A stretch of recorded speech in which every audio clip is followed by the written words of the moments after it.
Não é possível a gente conjugar o momento presente sem a junção de tudo isso. E a conjugação do futuro, esse tempo que a gente nem sabe se vai ter, depende da articulação sábia do passado que nós tivemos com o presente que hoje a gente tem. É essa articulação que faz com que a gente tenha condições de dar passos, de caminhar, acreditando sempre que a mão de Deus nos sustenta, mas acreditando do jeito certo. Sempre que eu penso a providência de Deus, eu penso como um favor que nunca deixa de estar presente na minha vida, mas que ao mesmo tempo nunca retira a minha possibilidade de fazer a minha parte.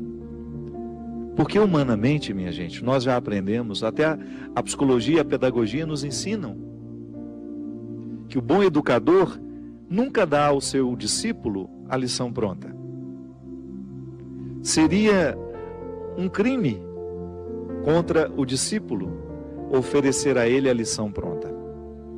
O mestre dá a certeza de sua presença para retirar alguma dúvida, para poder ajudar a dissolver aquilo que está atrapalhando e prejudicando o aprendizado, mas em alguns momentos o discípulo terá de conviver com a sua solidão. O mestre se cala e se recusa a dar a resposta que nós tanto buscamos. Não é assim na vida? Há respostas que Deus só pode nos responder através do silêncio dele. Isso é mão de Deus também nos sustentando. Que às vezes a gente tem a ilusão, e isso é fruto de uma visão ingênua. Infelizmente, o discurso religioso ao longo da nossa vida pode nos colocar visões ingênuas de que Deus vai fazer tudo por nós, de que Deus faz isso, que Deus faz aquilo. Tá certo? Nós temos o direito de acreditar na proteção divina. Mas nós não estamos desobrigados de fazer a nossa parte. Porque é uma questão de sabedoria, de maturidade.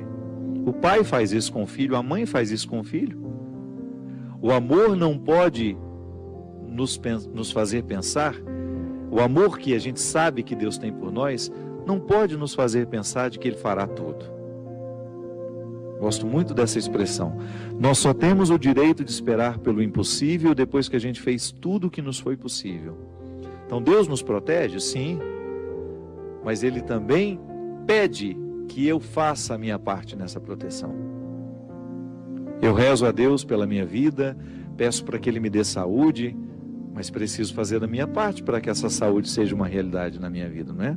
O cuidado que eu tenho comigo é uma expressão dessa minha parte, do milagre que eu preciso realizar diariamente.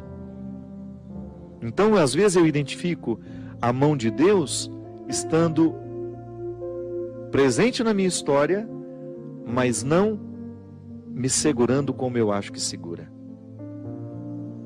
Sim, alguns desamparos são importantes demais no nosso processo humano.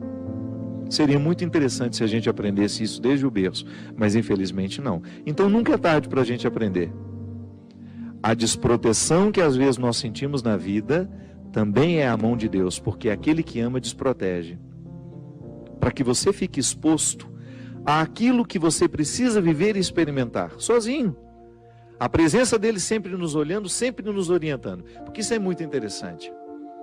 Quanto mais a gente cresce, quanto mais a gente amadurece na nossa experiência com Deus, maior é a capacidade que a gente tem de ouvir e compreender a voz dele na nossa história.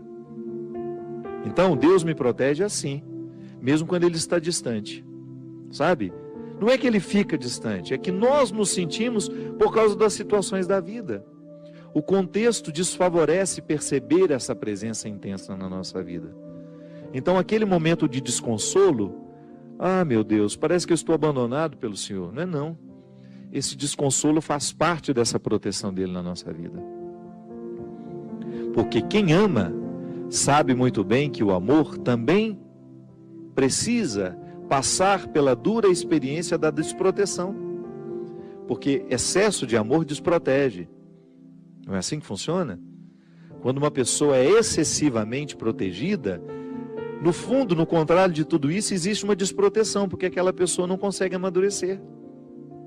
Então ela vai ser eternamente ingênua, vai ficar eternamente acreditando que ela está dentro de um conto de fadas. E a vida não é um conto de fadas. Então, acreditar na proteção de Deus não nos dá o direito de pensar que Deus fará tudo por nós, que caminhará por nós. Não.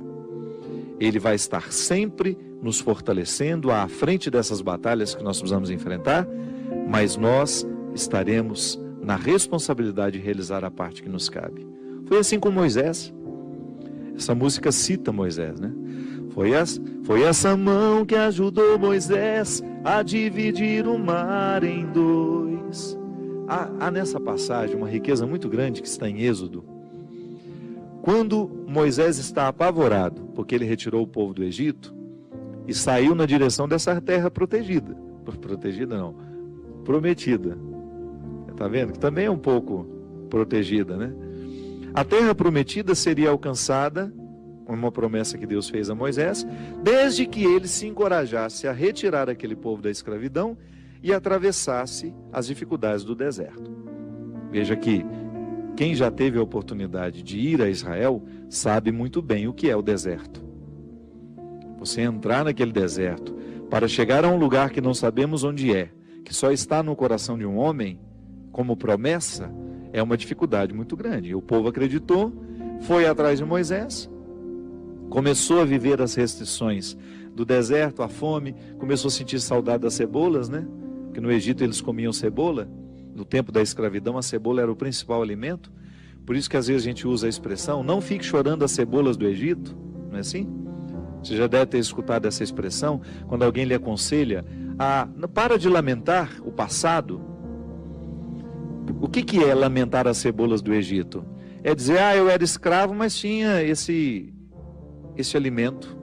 Eu tinha cebola para me alimentar. E agora eu estou livre, mas não tenho nada. Calma. Dê tempo ao deserto. Permita que o deserto lhe diga o que ele precisa dizer. Até a fome. A restrição, ela é importantíssima no processo humano. A gente identifica o tempo todo que pessoas são estragadas porque não lhes faltou nada.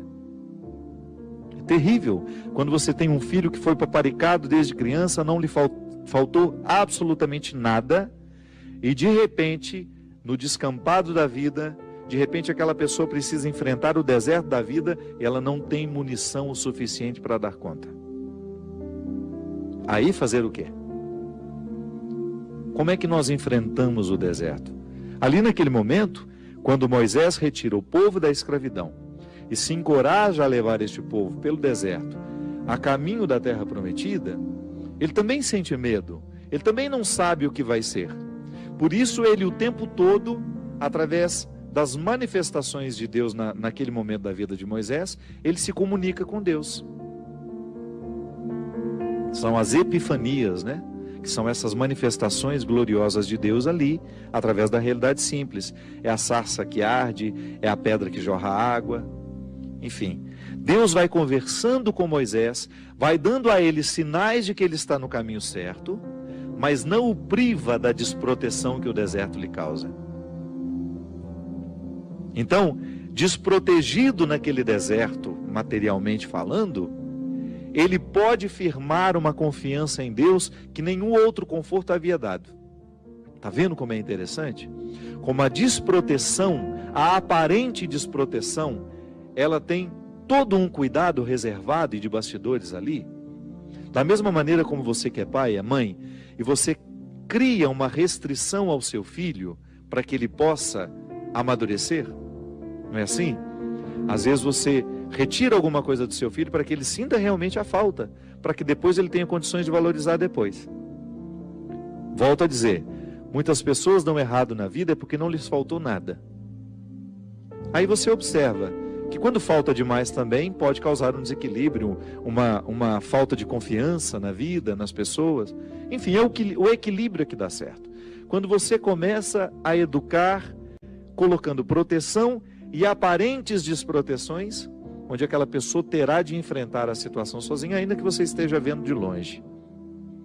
Eu enfrentei situações na minha vida extremamente difíceis, que não bastava o outro dizer, eu estou aqui. Por quê? Porque elas eram minhas. Até ajuda. Você olhar para o lado, saber que tem um amigo com você, que existe uma mãe, que existe um pai, um irmão. Mas em muitos momentos da nossa vida, este calvário é para ser vivido na solidão.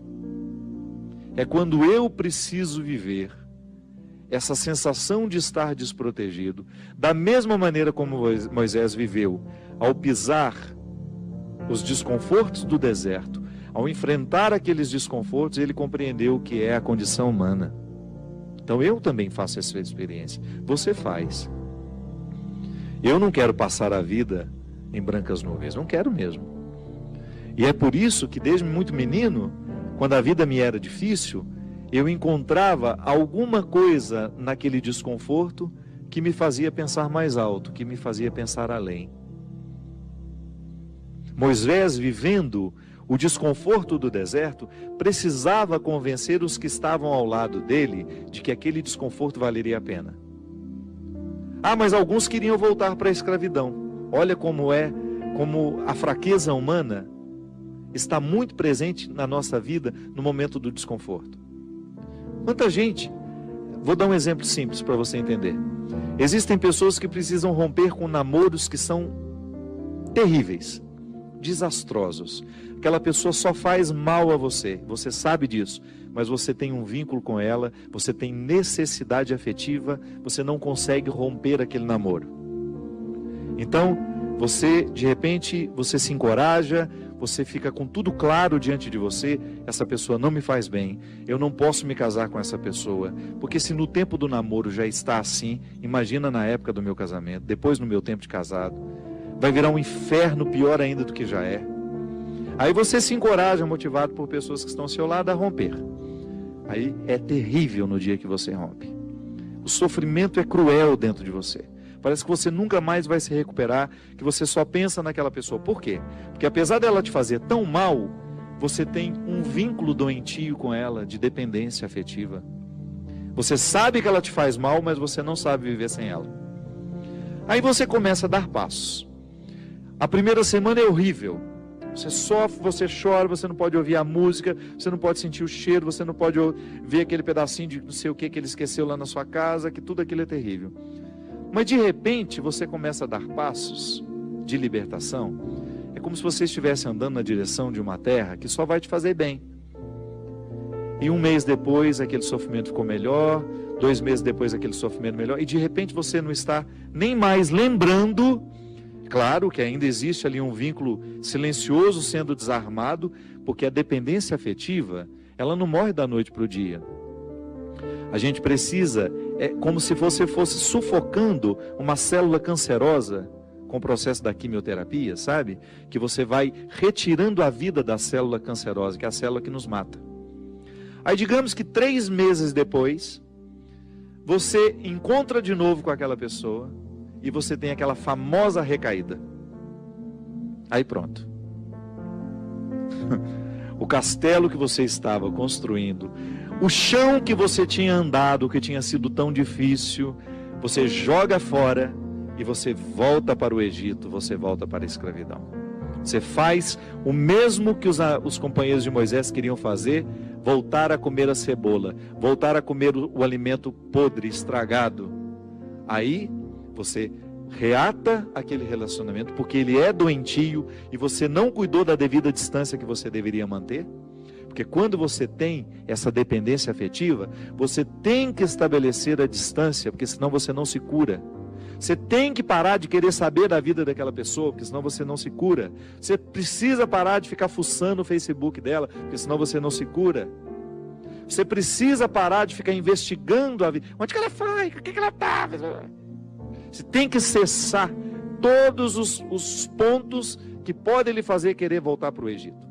Porque senão você nunca vai se libertar. Aí 3 meses depois você está bela e formosa já, matando a célula cancerígena, você vai dar mais uns beijos na boca, volta àquela dependência horrorosa e o inferno retorna na sua vida. Na sua primeira semana é até bom que está tudo voltando.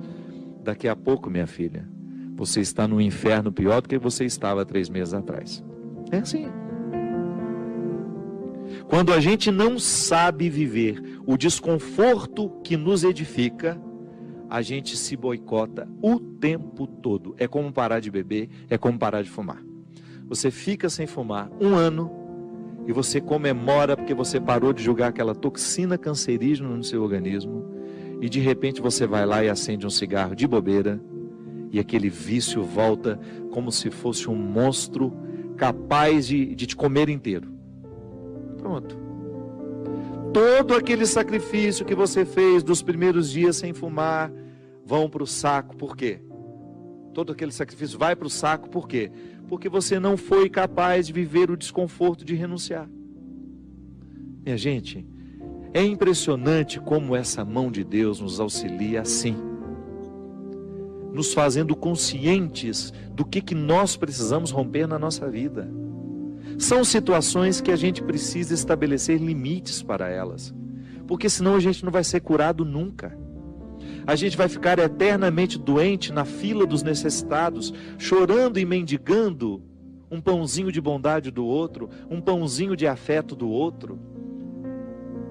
Pelo amor de Deus, nós não fomos feitos para isso. Nós não fomos feitos para ficar arrastando dependentes afetivamente dos outros. A gente foi feito para amar. E o amor só tem sentido na nossa vida se for para nos edificar, se for para nos ajudar a atravessar o desconforto do deserto. Caso contrário, ele não faz sentido. Esse pseudo-amor, esse falso amor que às vezes a gente diz sentir um pelo outro, que não nos ajuda nos desconfortos do deserto. Eu preciso viver os meus desertos, você precisa viver os seus. E os verdadeiros amigos são aqueles que reconhecem os desertos que o outro precisa passar e fala: isso mesmo, vamos passar por esse deserto porque você precisa dele. Deixe que o amor cure o coração, que as mágoas do passado se tornem em perdão. Deixe que o olhar do Cristo, seu Senhor, transforme a sua vida, lhe faça um vencedor.